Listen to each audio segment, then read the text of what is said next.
Assalamualaikum warahmatullahi wabarakatuh. Perkenalkan kami dari kelompok P10 atau kelompok 7 dari kelas A yang beranggotakan saya, Lika Syarani, dan mahasiswa pertukaran yaitu Dina Karunia.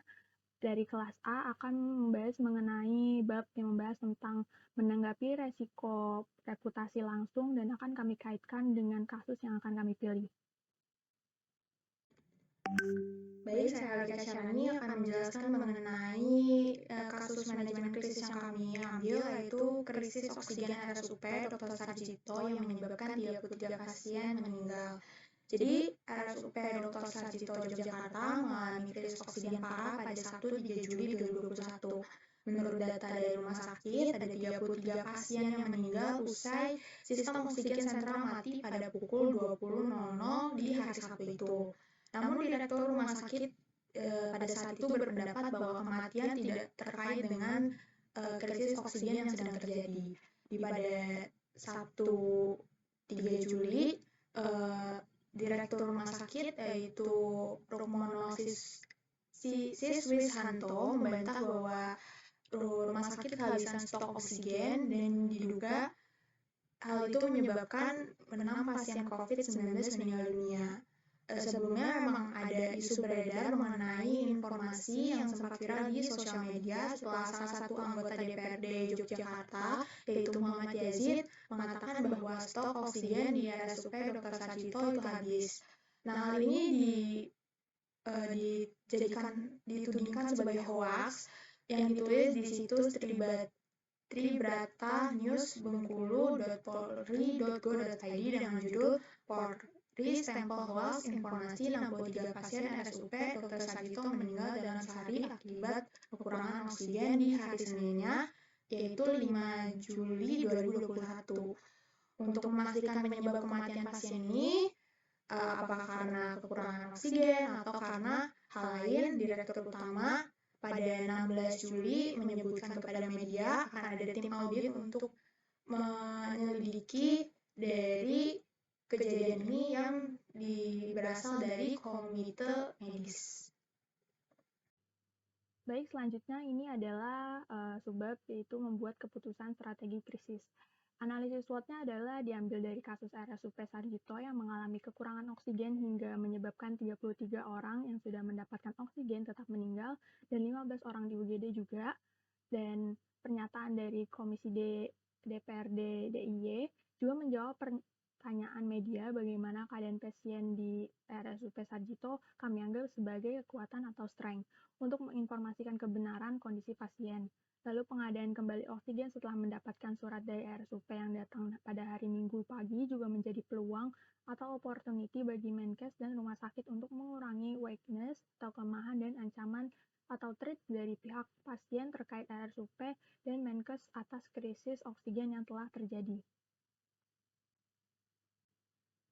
Nah, keterkaitan subbab membuat keputusan dan strategi krisis ini, yang pertama adalah para krisis management team atau CMT dari RSUP Dr. Sarjito sudah tepat dalam mengambil keputusan strategis dengan tidak melakukan fungsi memecah masalah taktis dengan memberikan tugas ini ke Komite Medis RSUP Dr. Sarjito untuk menyelidiki audit ini. Lalu CMT dari RSUP Dr. Sarjito masih belum menekankan adanya prioritas utama dan bahwa perusahaan akan melakukan apa saja untuk melindungi manusia dan lingkungan.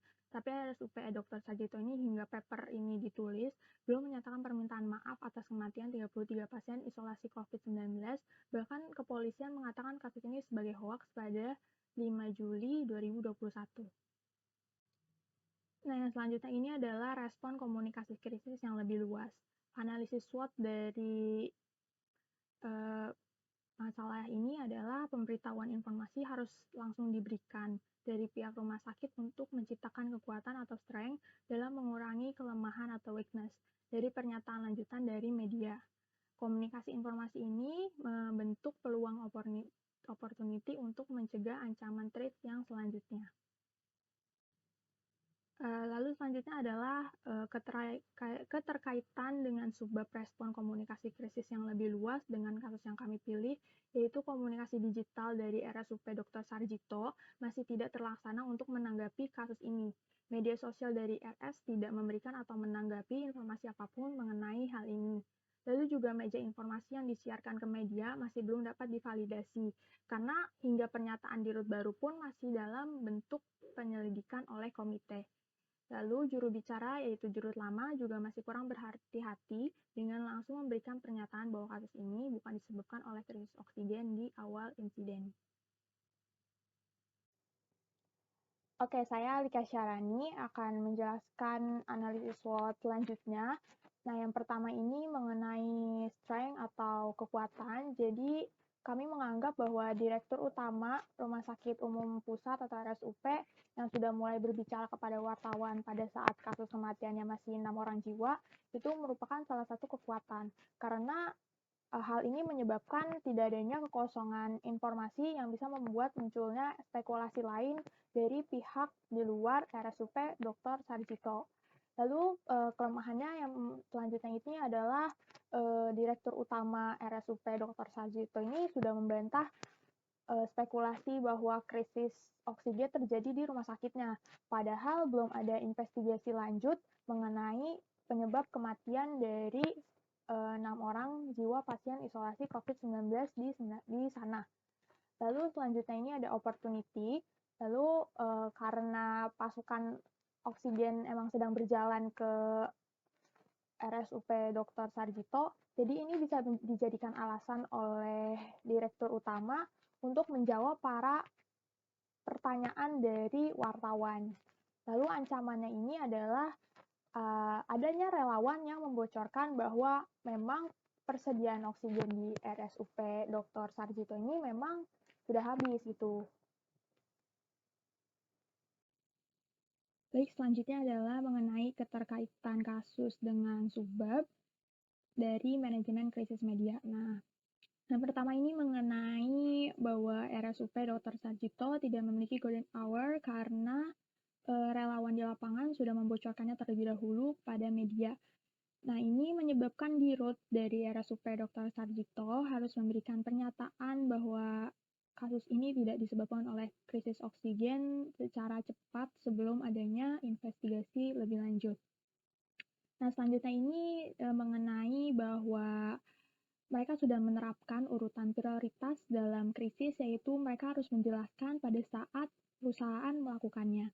Nah, pada saat kasus kematian masih 6 orang jiwa, direktur utamanya sudah mulai berbicara kepada wartawan, sehingga tidak ada istilah menunggu informasi bagi media yang sedang meliput. Nah, selanjutnya ini di tanggal 16 Juli 2021, Direktur RSUP Dr. Sarjito yang baru, yaitu Dr. Eniarti, MSc SPKJ MMR, dipilih sebagai juru bicara karena pada saat wawancara di media.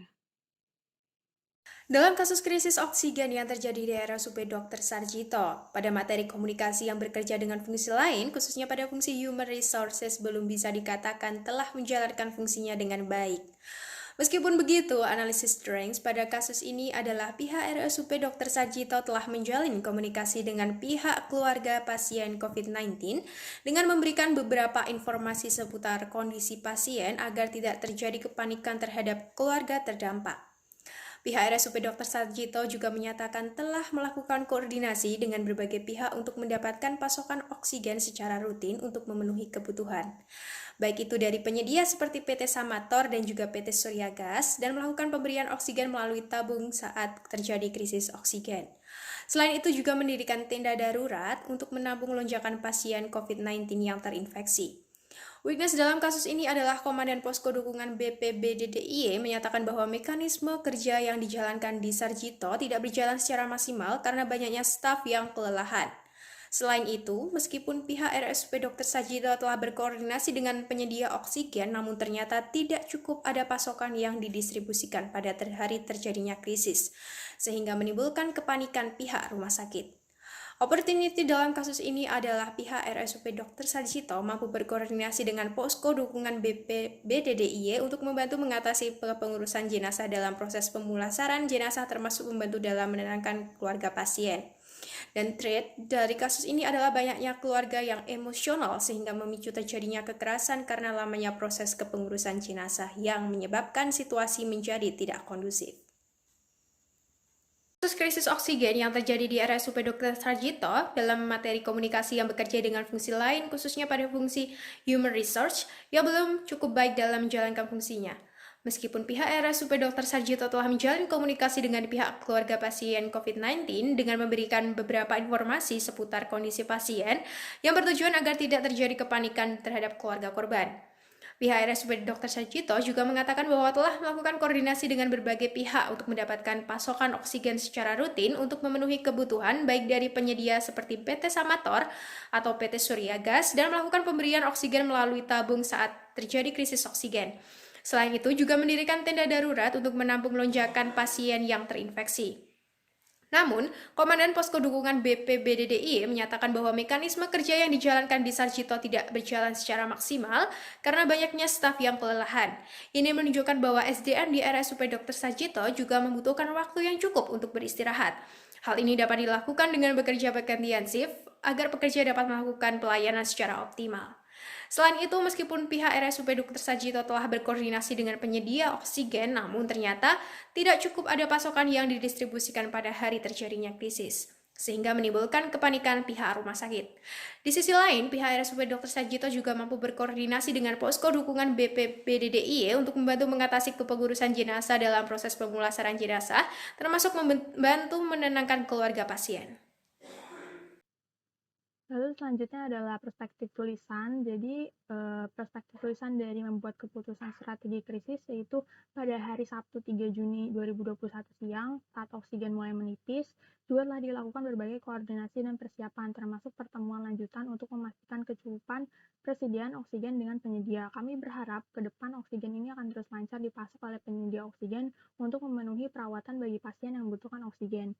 Kata Dirut dari RSUP Dr. Sarjito. Seharusnya pengambilan keputusan ini dipercepat dalam mempersiapkan kebutuhan yang sudah menipis, karena kasus ini terkait dengan pasien yang membutuhkan dan juga Menkes yang harus cepat dalam penanggapan dalam menyuplai ketersediaan oksigen untuk kelancaran dari rumah sakit tersebut. Selanjutnya adalah respon komunikasi krisis yang lebih luas.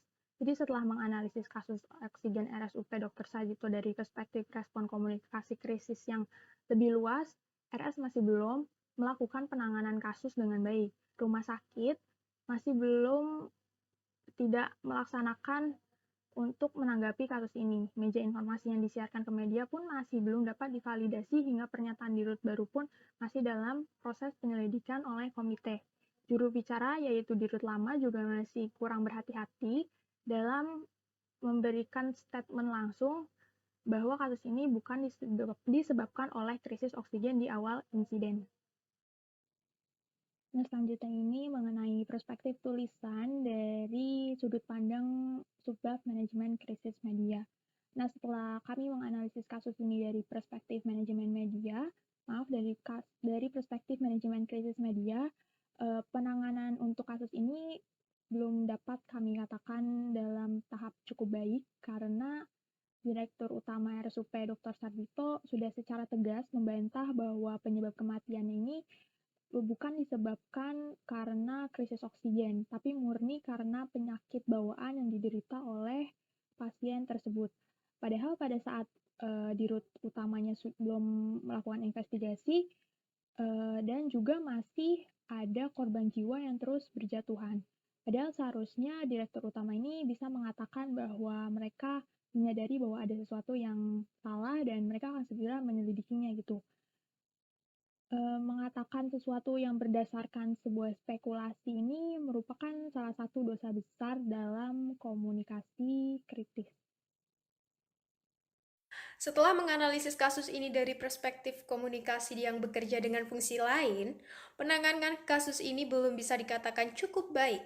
Dilihat dari fungsi SDM, banyaknya para staf yang kelelahan menangani lonjakan pasien yang terinfeksi dan tidak terkontrolnya emosional para keluarga pasien karena kepengurusan jenazah yang begitu lama, menunjukkan bahwa seharusnya RSUP Dr. Sarjito menambah bantuan tenaga medis untuk memberikan pelayanan secara optimal. Lalu kesimpulan yang dapat kami ambil yaitu yang pertama adalah membuat keputusan strategi krisis dimulai dari membuat, menerapkan, dan berkomunikasi keputusan dengan baik demi menjaga reputasi. Kasus RSUP Sarjito yang menyebabkan total 63 orang meninggal masih belum dikatakan cukup baik karena bagian manajemen tidak lebih cepat membuat keputusan pengadaan suplai oksigen dengan pasien yang terus bertambah. Dengan tanggapan yang diberikan dari pihak rumah sakit sudah cukup baik karena dapat memberikan keputusan jawaban atas krisis yang telah terjadi. Lalu pengambilan keputusan dari CMT atau Crisis Management Team dan mempertahankan pengawasan dan tanggung jawab dari CCT, kedua bagian ini saling berhubungan dalam menyelesaikan komunikasi krisis kepada pihak yang terkait. Pihak RSUP masih belum baik dalam penanganan krisis oksigen ini. Jika dilihat dari perspektif respon krisis yang lebih luas, respon komunikasi yang diberikan pun tidak cukup baik dari rumah sakit ke media. Seharusnya pihak rumah sakit langsung memberikan pernyataan mengenai informasi yang terjadi atas krisis oksigen. Jadi kesimpulan yang dapat kami ambil dari sudut pandang manajemen krisis media, ini bahwa manajemen krisis media ini mencakup tujuan dan merancang strategi, lalu juga ada konten dan pesan, permintaan maaf, peran juru bicara, dan mengelola volume kepentingan media arus utama, serta mengelola media online. Pada kasus krisis oksigen RSUP Dr. Sarjito yang menyebabkan 33 pasien meninggal ini, masih belum dapat dikatakan baik dalam manajemen krisis media karena masih ada kurangnya persiapan dari juru bicara dalam mengatakan sesuatu ke media. Tapi rumah sakit sudah cukup baik dalam merespon wartawan atau media dengan mulai berbicara pada saat kematian baru mencapai 6 orang. Walaupun yang dikatakan oleh dirutnya ini merupakan sebuah spekulasi saja, bukan hanya berdasarkan dari hasil investigasi. Dalam krisis manajemen tim, terdapat 3 fungsi penting, yaitu hukum, sumber daya manusia, dan juga investor relation, di mana ketiganya memiliki fungsi yang penting dalam merespon krisis dan bagaimana mengkomunikasikan hal tersebut dengan berbagai pihak agar reputasi tetap terjaga. Dalam kasus krisis oksigen di RSUP Sarjito, fungsi Human Resources telah dilakukan seoptimal mungkin dalam menanggapi para keluarga pasien yang terdampak. Nah, manajemen RSUP harus meningkatkan persiapan dalam menanggapi kasus lainnya hingga tidak terjadi lagi tragedi yang sama. Bagian humas rumah sakit juga harus siap memberikan pernyataan sebenar-benarnya dari krisis yang terjadi agar tidak terjadinya informasi dari satu pihak yang dinyatakan oleh pihak Komisi D, DPRD, DIY saat awal mula terjadi krisis oksigen. Dan RSUP Sarjito juga seharusnya bisa lebih menggunakan komunikasi digitalnya dari kasus ini untuk menanggapinya. Media sosial dari RS tidak memberikan tanggapan sama sekali tentang apapun mengenai hal ini, dan informasi yang disiarkan ke media juga harus dapat divalidasi sehingga pernyataan dirut baru pun bisa memberikan pernyataan terbaru mengenai penyelidikan oleh komite. Saran yang bisa dilakukan oleh RSUP Dr. Sarjito ini, mereka harus bisa mulai menyiapkan atau menginvestasikan waktu dalam mengidentifikasi dan juga menyiapkan juru bicara. Sebuah organisasi yang dipersiapkan dengan baik akan memiliki kumpulan juru bicara yang terlatih. Nah, RSUP Dr. Sarjito ini juga bisa menyiapkan media respon team atau MRT agar tim komunikasi tidak terganggu oleh panggilan media yang masuk. Lalu juga MRT ini bisa juga dipindahkan dari satu bagian perusahaan lain atau bisa dari menggunakan agen PR yang memiliki kapasitas dan kapabilitas. RSUP Dr. Sarjito seharusnya merekrut tenaga medis sedikit lebih banyak untuk membantu staf dalam melakukan penanganan pasien terinfeksi yang terus bertambah, serta menambah relasi pemasok oksigen agar krisis oksigen tidak terulang kembali. Sekian dari kelompok kami dari pertemuan 10 ini. Apabila ada kekurangan dan juga kesalahan, kami mohon maaf. Wassalamualaikum warahmatullahi wabarakatuh.